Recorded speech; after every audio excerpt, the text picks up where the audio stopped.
Welcome to Losi Fanta Audio Adventures. This series is about true stories that really happened. Stories in which men twist themselves into knots, women mercilessly play out their quirks, and no one can seriously claim to have acted out of pure reason. Told with biting wit, humor, and delightful sarcasm. Enjoy listening to the things people do out of love, lust, or desire, and bitterly regret. Experiences caught between heart and body.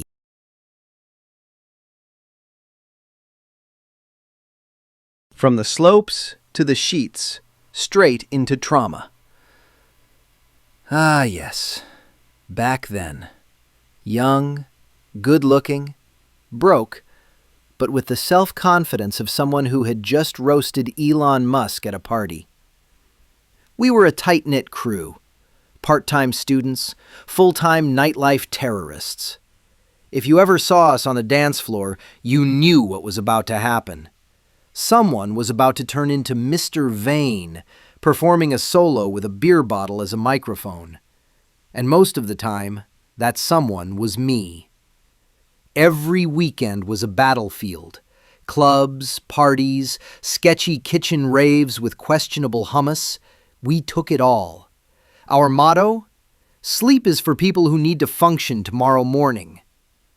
We never functioned. Then came that winter.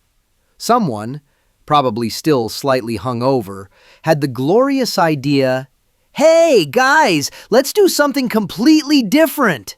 Skiing." Me, who until then thought ski was a Norwegian brand of potato chips, was obviously in. Adventure, mountain air, new people. And let's be honest, après-ski is basically just clubbing with snow.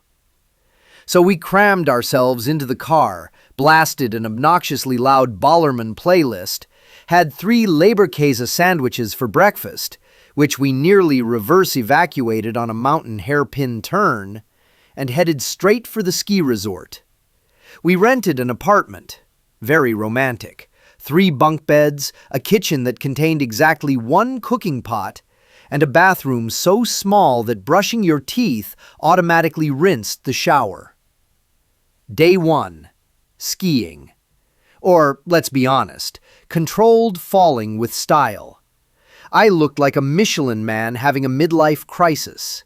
I slid down the mountain backward more often than forward. One of us, I won't name names, but his name was Kevin, even managed to fall asleep on the chairlift and ride it 3 full loops before someone finally woke him up. Then came après-ski, the official meeting point for people who think at 4 p.m., what my body needs right now is a bucket of schnapps with a gummy bear floating in it. We danced to Anton aus Tirol as if our lives depended on it. I flirted with everything that wasn't back in ski boots by the count of 3. And then I saw her. A woman with a look that said, "I know what I want, and it's definitely nothing normal." We started talking, or what passes for conversation when both people already have 7 Jaeger bombs inside them. Her. "What's your name?" Me. "Hot like your mulled wine, baby." She laughed, either because it was funny or because someone had just nailed her kidney with a snowball. That evening, the flirting continued, back at the apartment. Romance was in the air. Or maybe it was just the musty smell of our wet ski gloves. Either way, the mood was right. Then, things escalated. Kissing, clothes flying, a bit of this, a bit of that. And then came the sentence that still sometimes wakes me up at night in a cold sweat. "Put a finger in the back." I was like, "Okay, sure, no problem. I've got 10 to choose from. Why not try something new?"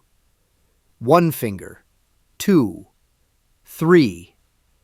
Then she asked if I could maybe use the whole hand. And me, slightly drunk, slightly curious, and absolutely unprepared for what was about to happen, went along with it. and suddenly I was in. Not just in, as in intimate, but really in there. Like Dr. Dolittle meets agricultural science. I felt like a farm veterinarian on an internship. I was just waiting for a moo from behind. She moaned with pleasure. I sweated with panic.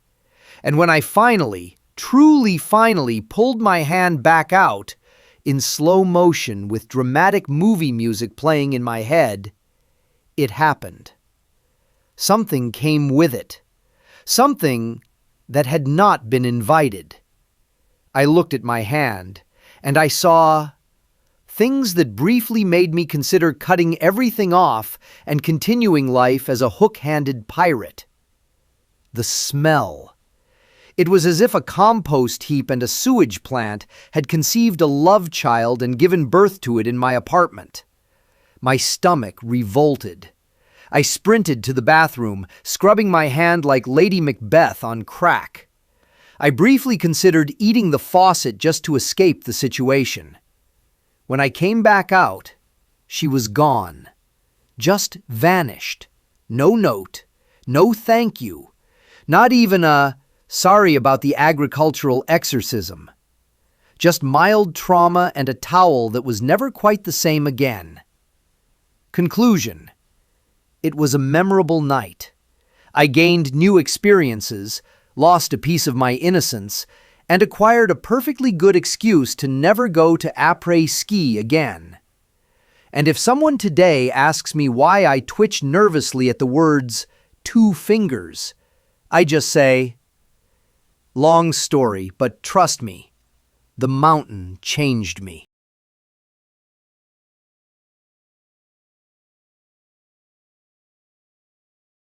Thanks for listening. Honestly, respect for sticking it out all the way to the end. I hope you had fun, or at least felt a tiny bit called out. Maybe you even thought, thank goodness that wasn't me. Don't worry, the next story is definitely coming.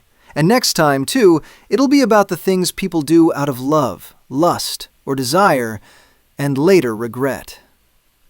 Until next time on Losi Fanta Audio Adventures.